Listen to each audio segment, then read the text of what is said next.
last thing my husband ever said to me was, "Don't let anyone dim that light of yours, Carol." He said it at 6:47 in the morning, half awake, reaching for my hand the way he always did, automatically, like breathing. By 11:15 that same morning, Michael was gone. A massive stroke. No warning, no goodbye, just the sound of my name in a hospital corridor, and a doctor whose mouth kept moving, but whose words I couldn't hear over the roaring in my ears. Was 3 years ago. I was 59 years old, and in a single Tuesday morning, I became a widow, a woman alone, and though I didn't know it yet, a target. My name is Carol Whitfield. I live in a semi-detached house in Harrogate, North Yorkshire, the kind of house with climbing roses on the front gate and a kitchen that still smells faintly of Michael's coffee. I spent 34 years as a secondary school art teacher. I am not, by any measure, a foolish woman, but grief does something to the architecture of your mind. It knocks down walls you didn't know were load-bearing. And into the gaps left by those walls, predators step with extraordinary precision. I need you to stay with me until the very end of this story. What happened to me is happening to women right now, in Birmingham and Bristol, in Chicago and Cincinnati, in quiet houses where perfectly intelligent women are sitting alone, wondering why the one person who makes them feel less alone seems almost too good to be true. Drop the city you're watching from in the comments.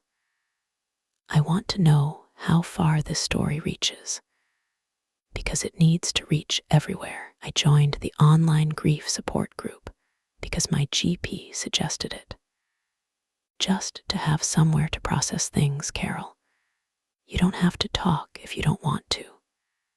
It was called Bridges, a closed Facebook group for people who'd lost long-term partners, mostly women in their 50s and 60s, a few men, people posting photos of the holidays they used to take, asking how you learned to cook for one again, wondering if the exhaustion ever lifts. I mostly lurked for the first 2 months. Then, on a wet Wednesday in November, a man named Daniel Ashworth posted for the first time. He wrote about losing his wife, Claire, to ovarian cancer 18 months earlier.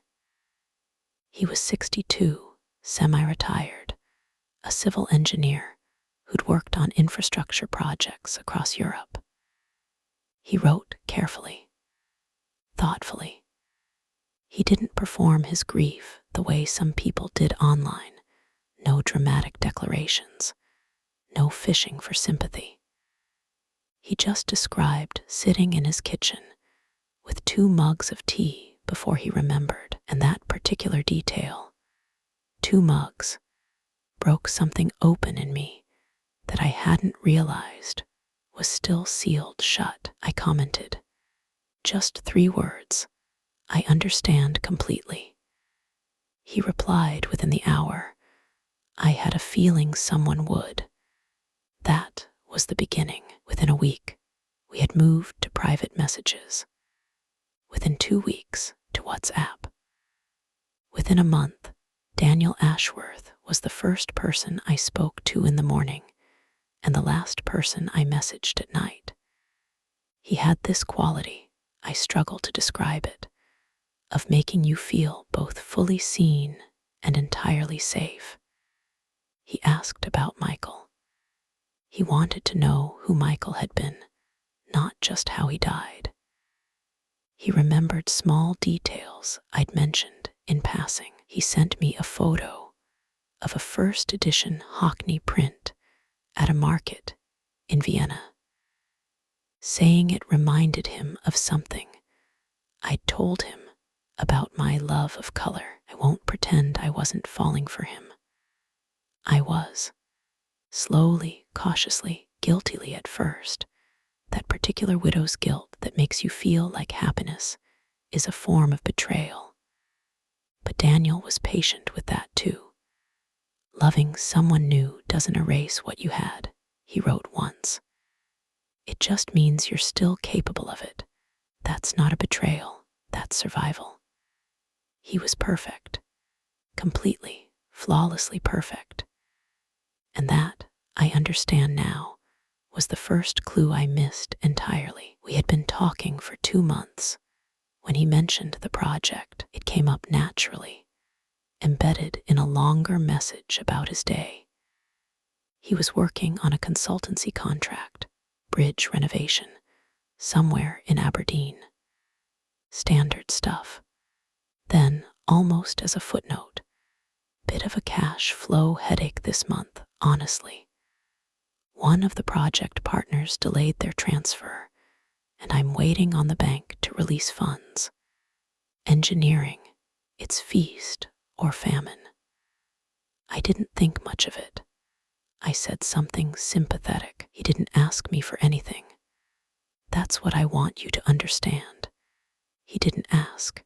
He just mentioned it. And then he moved on, and we talked about something else, and I forgot about it entirely. Until 3 weeks later, when it came up again. Still waiting on this Aberdeen bank situation. It's getting rather embarrassing, honestly. My daughter keeps offering to help, but I don't want to take money from her. She's got enough on with the new baby. He'd mentioned his daughter, Sophie. The new baby, his first grandchild, Ellie, was 4 months old. He talked about them tenderly. Real details. Real love. Surely it'll resolve itself soon, I wrote back. Of course. I'm not worried. I just hate feeling like I can't stand on my own 2 feet, you know. Claire used to say I was hopeless at asking for help. Claire. He always brought Claire back in at exactly the right moment. I put the phone down that evening and thought about the 2 mugs of tea. I thought about how much I missed being known by someone. And somewhere in the back of my mind, in a room I wasn't paying attention to, a small, quiet alarm began to sound. I ignored it. His name wasn't Daniel Ashworth, but I didn't know that yet, 3 months into our relationship. And I call it that because by then it was, emotionally, absolutely a relationship. He asked if we could video call. He'd been hesitant about it before. I'm not very good with technology, Carol. Claire always sorted all that. But now he wanted to see my face. The man who appeared on my screen was handsome in a quietly distinguished way. Silver-haired, broad-shouldered. He wore a navy blue jacket over an open-collared white shirt, and he smiled when he saw me with a warmth that felt completely unguarded. There you are, he said simply. We talked for 2 hours. He was funny in a dry, understated way. He asked about my students, my painting, the exhibition I'd been putting together with the local art society. He showed me his flat, tasteful, uncluttered, a framed photo of a woman I assumed was Claire on the bookshelf. When we hung up, I sat in my kitchen and smiled for the first time in what felt like months. He video called twice more that week. Different days, different times. He was consistent. Then the Aberdeen project hit what he described as a crisis. I wouldn't ask you this if I had any other option, he wrote on a Sunday evening. And I want you to say no if you're uncomfortable, Carol. I mean that. I would never want to damage what we have over money. He needed £8,000, temporarily, 10 days at most. His bank was holding a transfer from the project client, pending regulatory clearance. Something to do with international payments since Brexit, he said, and I half believed it, because it was exactly the kind of tedious bureaucratic nightmare that felt plausible. He couldn't access his own funds. He needed to pay his site crew or walk off the contract and lose everything. £8,000, he said on the phone. His voice was calm, measured, almost reluctant. I have assets worth 60 times that, Carol. I just can't reach them right now. I'm embarrassed even to be saying this. I told him I'd think about it. I didn't sleep that night. By 3 a.m., I was sitting at my kitchen table with a cup of tea, and that quiet alarm from weeks ago was no longer quiet. It was loud. It was insistent.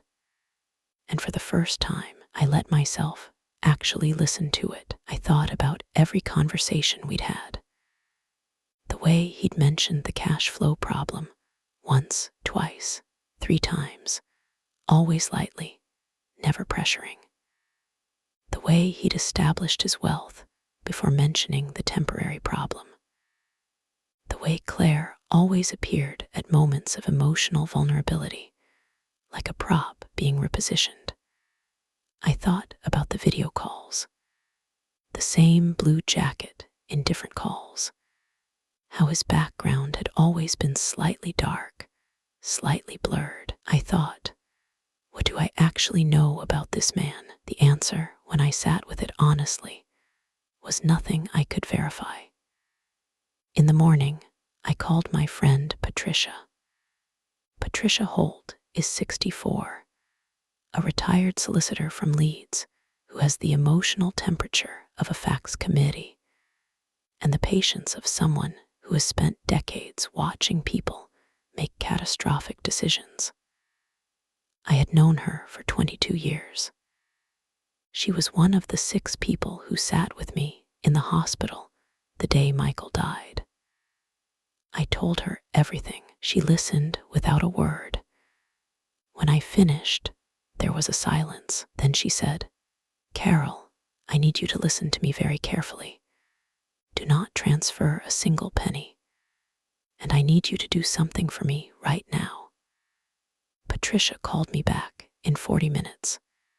She had done a reverse image search on the photographs Daniel had sent me, the informal ones, the casual shots.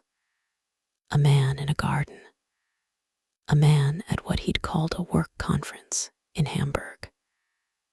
The garden photo belonged to a retired Scottish doctor named Graham Fenton. It was on his daughter's Instagram, posted 4 years ago. The Hamburg conference photo had been lifted from a professional networking site belonging to an engineer in Rotterdam.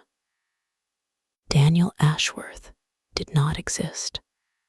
The photographs were stolen. The life was fabricated. I sat with that for a very long time. I want to be honest about what I felt, because I think women who haven't experienced this imagine the emotion would be pure rage. Clean and energizing. It wasn't. It was shame. Hot, physical shame. The kind that makes you want to pull your own skin off. I had been fooled. I, a woman with a degree, a career, 40 years of adult life, had been systematically, deliberately fooled. I had been falling in love with a fiction. I had told this person about Michael's last morning. I had talked about my fears, about aging alone. I had offered the most unguarded parts of myself to a ghost, and then the shame began to harden into something else. I called Patricia back. "What do I do?" I asked. "First," she said, "you do not let him know you know." "Not yet." "Why not?" because I want to know who he actually is before you do anything. And because men like this, and it is almost certainly a man, Carol, possibly several men running the same account, don't just target one person. If we expose him too soon, he disappears and starts again. She had already started making calls. She had a contact at Action Fraud, the UX National Fraud Reporting Center. She also had a contact, a former colleague, at the National Crime Agency's Cybercrime Unit. "This is bigger than you," she said. It wasn't unkind. It was the truth. There will be other women. There may be women who have already sent money. I agreed to play along. I called Daniel. "I've been thinking about what you asked," I said. My voice, to my genuine surprise, was completely steady. "I want to help, but I need a few more days to organize my accounts. Would that be all right?" He was warm, grateful, not pushy. "Of course, Carol. Honestly, take whatever time you need. I feel terrible asking." "Not at all," I said. "I trust you." I had to put the phone face down on the kitchen counter for a moment after I said that. Patricia's contact at Action Fraud came back within 48 hours. The profile, the photos, the name, the script matched a pattern they had been tracking for 14 months. It was the work of an organized fraud network operating out of West Africa, running what investigators called a long con romance scam. Not a quick hit, but a slow, patient operation that spent weeks or months building genuine emotional bonds before the financial request. The longer they invested in the relationship, the harder the victim found it to believe the relationship itself was false. The average amount extracted per victim in this specific network, £23,000.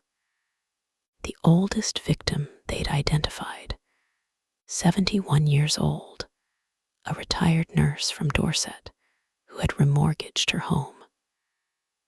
There were 11 confirmed victims in the UK alone, possibly more who hadn't reported. Because of that same shame I had felt on my kitchen floor. But here was the critical information Patricia's contact shared. They didn't yet have enough to bring charges. The network was sophisticated. The money was moved through layered accounts. They needed something more, a live contact, someone already in communication who could help them gather evidence. They needed me. I agreed before Patricia could finish relaying the request. "Carol," she started. "I'm doing it," I said. "Those other women, the nurse from Dorset, I'm doing it." There was a pause. Then, "I knew you'd say that." The detective assigned to my case was a woman named D.S. Rachel Ockover. She was 38, methodical, and had the manner of someone who'd heard every version of this story and never stopped being angry on behalf of the people it happened to. She came to my house on a Thursday afternoon and sat at my kitchen table with a recording device, a laptop, and a list of questions that took 2 hours to work through. "I need to explain what we're asking," she said before we started. "You would continue communicating with this person. You'd string out the money transfer. In the meantime, we track the account, trace the network, and build the case. You could withdraw at any point. But Mrs. Whitfield, I have to be honest with you, this kind of operation takes time. Weeks, possibly longer. How many women are still being actively scammed right now?" I asked. She paused. "Based on what we've identified, at least 4. "Then, let's get started." What followed was the strangest 7 weeks of my life. Every day, I spoke to Daniel. Every day, I performed the role of a woman still falling, still trusting, still slowly moving toward the transfer. DS Acker's team coached me on what to say and what not to say. They monitored everything. I was never alone in it. And yet, sitting in my kitchen holding the phone, I was absolutely alone in it, because here's what nobody tells you about this kind of deception. Even when you know it's fake, the emotional residue of 3 months of intimacy doesn't disappear overnight. I still felt the warmth of those early conversations. I still caught myself, for a split second, hoping some small fragment of it was real before I could stop myself. That's what made me furious. Not just that they had stolen money from women. They had stolen something that couldn't be quantified or repaid. They had weaponized loneliness. They had taken the most tender, unguarded version of grief and used it as a lever. I held onto that fury. It kept me sharp. The operation developed in ways I hadn't expected. In week 2, Daniel introduced me casually, almost accidentally, to his colleague, a man named James, who needed to verify my banking details as part of processing a repayment guarantee. This was, DS Acker explained, the second layer of the scam. A fake solicitor or financial intermediary whose job was to collect the actual account details and initiate the transfer from their end before I'd even officially agreed. I gave James the decoy account, details the NCA had set up for exactly this purpose. In week 3, something shifted in Daniel's communication style. He became slightly more urgent, more emotive. I don't know how much longer I can hold this together, Carol. You're the only person I feel like I can talk to. The pressure carefully applied, the emotional debt gently called in. And in week 4, he made a mistake. He called me from a number he'd forgotten to mask. It showed a partial international dialing code that DS Acker's team were able to partially trace. Not enough to identify individuals, but enough to confirm the network's location and flag the call to their international counterparts. He got comfortable, Rachel told me. They always do, eventually. They're running multiple operations simultaneously. Somewhere, they're always going to slip. The second mistake came in week 5 during a video call for approximately 4 seconds. The background blurred and I caught a glimpse of a different environment behind him. Not the tidy flat, but what looked like an open-plan office space. Multiple screens, other people moving. I kept my expression completely neutral. When I told Rachel, she went very still. You're absolutely certain? I taught teenagers to observe for 30 years, I said. I'm certain. That footage, captured by the recording equipment on my laptop, became a critical piece of evidence. In week 6, they played what I believe was their final and most calculated card. Daniel told me his daughter Sophie had been in an accident. She'd been cycling, he said. A hit and run. She was in hospital in Edinburgh. Ellie, the baby, his first grandchild, was with a neighbor, but he couldn't get there because the Aberdeen bank situation had escalated, and he was legally prohibited from leaving the project site. Something about a contractual liability clause. He wept on the phone. Genuinely, apparently wept. "I can't get to my own daughter," he said. "I can't get to her because I can't access my own money. Carol, I am at the end of my rope." The amount he needed had escalated. No longer £8,000. Now £22,000, enough to release the bank hold, settle the contractual clause, and fly to Edinburgh. I thought about the nurse from Dorset who had remortgaged her home. I thought about 11 confirmed victims. I thought about the women we hadn't found yet. "Let me make some calls," I said gently.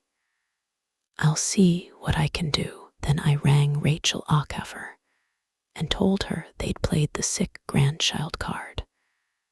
I heard her exhale. "Right, we're moving." I won't pretend the next 72 hours were a smooth, cinematic operation. Real investigations aren't. There was waiting. There were frustrating procedural delays. There was a moment on the second evening where Rachel rang to say they'd hit a complication with the international warrant. And I sat in my kitchen with cold tea and wondered if it was all going to dissolve. But it didn't dissolve. Working with their counterparts in Ghana and with Europol, the NCA were able to identify the specific fraud network, not just the operation targeting me, but the wider syndicate. 7 individuals were identified. 4 were in Ghana, 2 were operating from the Netherlands, and 1, the man who had been running my Daniel, the one managing my specific case file, was in the UK. In Manchester, his name was Emmanuel Abojai. He was 31 years old. He had been in the UK on a student visa that had expired 3 years earlier. He had been running romance fraud operations for at least 5 of those years. According to the evidence gathered, he had personally overseen the defrauding of at least 19 women across the UK and Ireland, extracting a total of just over £340,000. He was arrested on a Thursday morning at a flat in Salford. Rachel called me from outside the building. "We have him, Carol." I was standing at my kitchen sink when she said it. I gripped the edge of the counter. "And the others? International arrests are in progress. I can't confirm numbers yet, but this network is done." I didn't cry. I'd expected to. Instead, I felt a profound, bone-deep stillness, the particular quiet that comes when something that has been making noise for a very long time finally stops. I looked out at my garden. The climbing roses on the back fence needed cutting back. Michael had always done those. I thought, I'll learn. 2 weeks after the arrest, Rachel came back to my house. This time, she brought a colleague and a folder. "There's something I think you should see," she said. Inside the folder were printed communications from Emmanuel Abojai's devices, messages, scripts, preparation notes. He had a file on me, a detailed file. It had been built before he ever made contact through the grief support group. He had spent 3 weeks researching me online before the first message was sent. My Facebook, my school's website, I was still listed on the alumni section. An interview I'd given to the local paper about an art exhibition 2 years ago. The file noted, widowed 3 heirs, no siblings, 1 daughter, estranged, unconfirmed, property owner, likely pension income plus husband's life insurance, emotionally vulnerable, high empathy indicators, good target, high empathy indicators, I stared at that phrase for a long time. They had chosen me not despite my intelligence, my empathy, my emotional depth, but because of it. The qualities that made me a good person were the exact qualities they had mapped and exploited. There was something else in the folder. A list of other women in his active pipeline at the time of arrest. 4 names, as Rachel had indicated. 2 had already sent money. 1 had sent £14,500 and was actively being pressured for more. Another had sent £6,000 in 3 installments over 6 weeks. Both of those women were contacted by the NCA as a result of information from my case. Both were connected to victim support services. 1, a 67-year-old woman named Christine from Nottingham, later wrote to me through Rachel. Her letter was 3 sentences long. I didn't know it wasn't real. I thought he was the only good thing that had happened in 5 years. Thank you for stopping it before I lost everything. Emmanuel Abojai pleaded not guilty. His barrister argued that the communications were not definitively fraudulent, that no money had been transferred from my account. Technically true, since we'd used the decoy account. And that emotional relationships conducted online were not themselves criminal. The prosecution presented 47 documented conversations, the video recordings from my laptop, the evidence of the 2 mugs of tea, I mean the fictional 2 mugs, the scripted grief, the fabricated details of a dead wife who had never existed.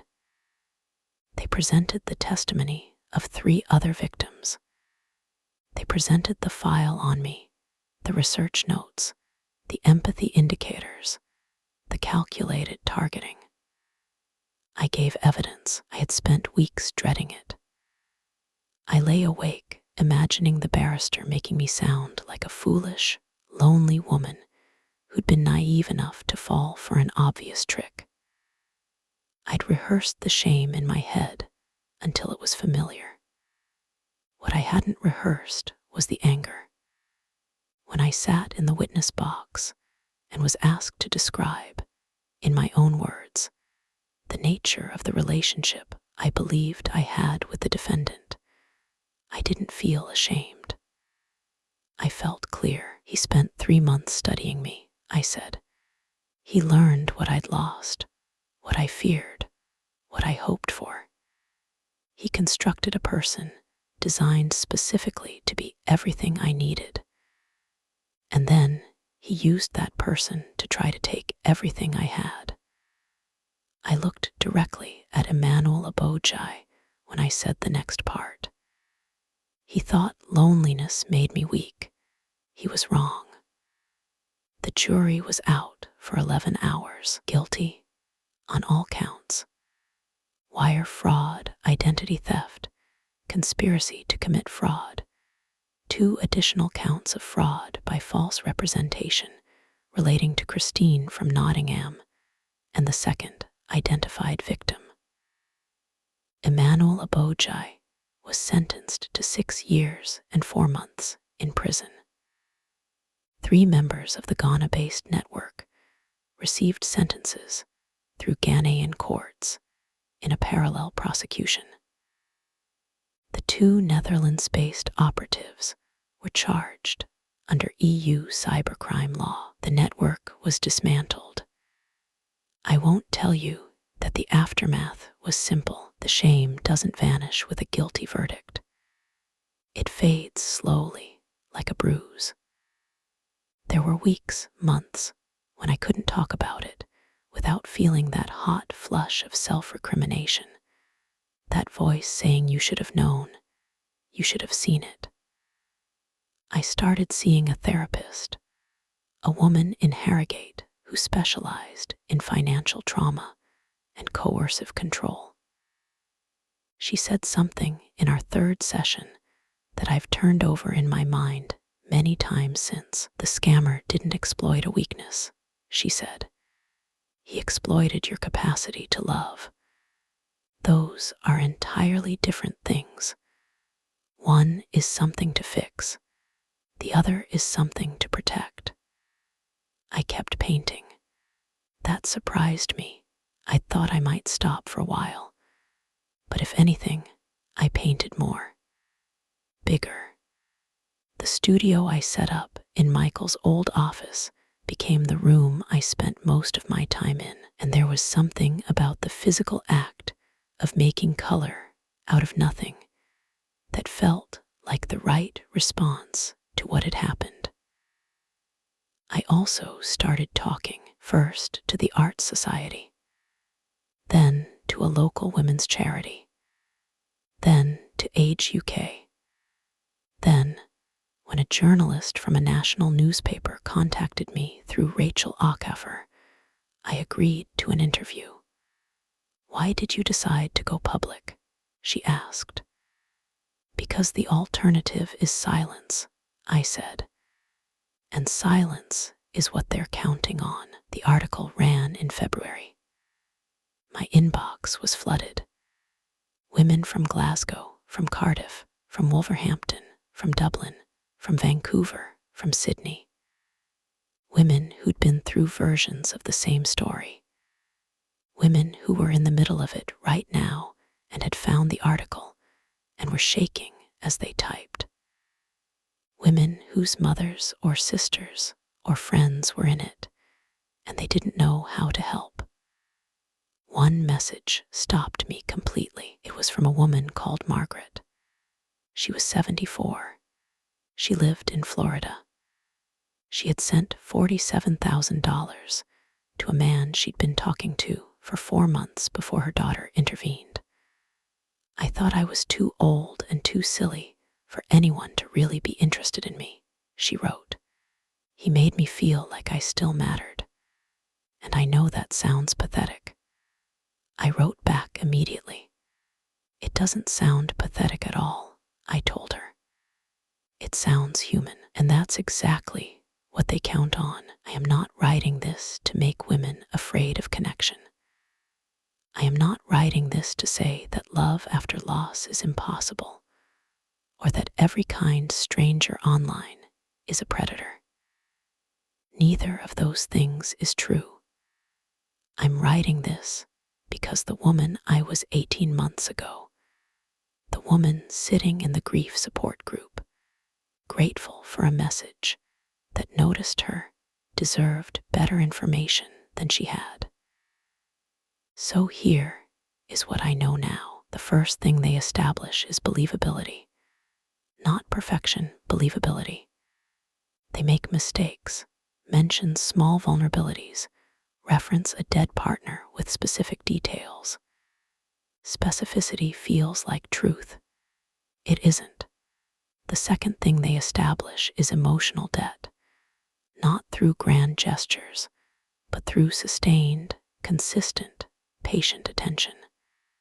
They remember things. They check in. They become the scaffolding around your day. By the time the request comes, you feel you owe them not money, but faith. And you confuse the two. The third thing they do is isolate, not dramatically. They don't say, "Don't talk to your friends." They say things like, "I worry people won't understand what we have." Or, "Your friend Patricia seems quite cynical, doesn't she?" They plant gentle seeds of distrust in the people who might see most clearly. Patricia, thank God, was not a woman who was easy to distrust. The financial request is never the first request. It is always the last in a sequence of smaller requests. For time, for emotional investment, for belief, for the suspension of your better judgment. By the time they ask for money, They've already taken a great deal more, and the single most important thing I can tell you, the shame is designed. It is a feature, not a side effect. They count on shame keeping you silent. The best thing you can possibly do for yourself, for the women behind you in the queue they've built, is to refuse the shame. It doesn't belong to you. It belongs to them. This past April, I had lunch in my garden with Patricia and Rachel Undercover. Rachel had been promoted. She runs the NCA's romance fraud unit now, a dedicated team, something that didn't exist 3 years ago. She told me that my case had been used in training materials for law enforcement across 3 countries. You should feel proud of that, she said. I told her I mostly felt glad it was over. Patricia, who never does anything as sentimental as hugging people at garden lunches, put her hand over mine for a moment and said nothing. She didn't need to. After they left, I stayed in the garden until the light changed. The climbing roses were out. I'd learned to manage them myself this past year. YouTube tutorials and trial and error, and 1 session with a baffled but obliging neighbor. They looked better than they had in years, actually. Michael would have been pleased. I thought about his last words. Don't let anyone dim that light of yours, Carol. He'd meant it as a general instruction for life. He couldn't have known that 3 years later, someone would make a very deliberate, very professional attempt to do exactly that. But here's the thing about light. It's harder to extinguish than they think. 2 years after Emmanuel Abojai's conviction, Christine from Nottingham, the woman who sent me 3 sentences that I still keep in my desk drawer, went on to found a local support group for women who'd experienced romance fraud. As of this year, they have 43 members and have helped 11 women through the reporting process. Margaret from Florida got her daughter back home for Christmas. She's learning watercolor painting. I'm still in Harrogate. I'm still painting. I'm still here. If this story hit close to home, whether it's your story, someone you love, or a fear you've quietly been carrying, please don't scroll past without doing one of these things. If you're in the UK and you think you or someone you know may be a victim of romance fraud, contact Action Fraud at Action Fraud, Police, UK, or call 0300 123 2040. You will not be judged. You will be believed. If you're in the US, report to the FTC at Report Fraud, FTC.gov, or contact the FBI's Internet Crime Complaints Center at IC3.gov for emotional support. The Samaritans UK, 116 123, and Crisis Text Line, US, text HOME to 741,741 are available around the clock. For the channel, if you watched this to the end, thank you. Stories like Carol's only have power if they travel. Share this with the woman in your life who lives alone. Share it with your mom, your aunt, your friend who's been quiet lately. You don't have to say, I think this is happening to you. You can just say, I thought this was worth watching. Subscribe to her Breaking Point for new stories every week. Real women, real moments of crisis, real courage. Drop your city in the comments. Carol wants to know how far her story reached. So do we, her Breaking Point, for every woman who held it together until she didn't have to anymore.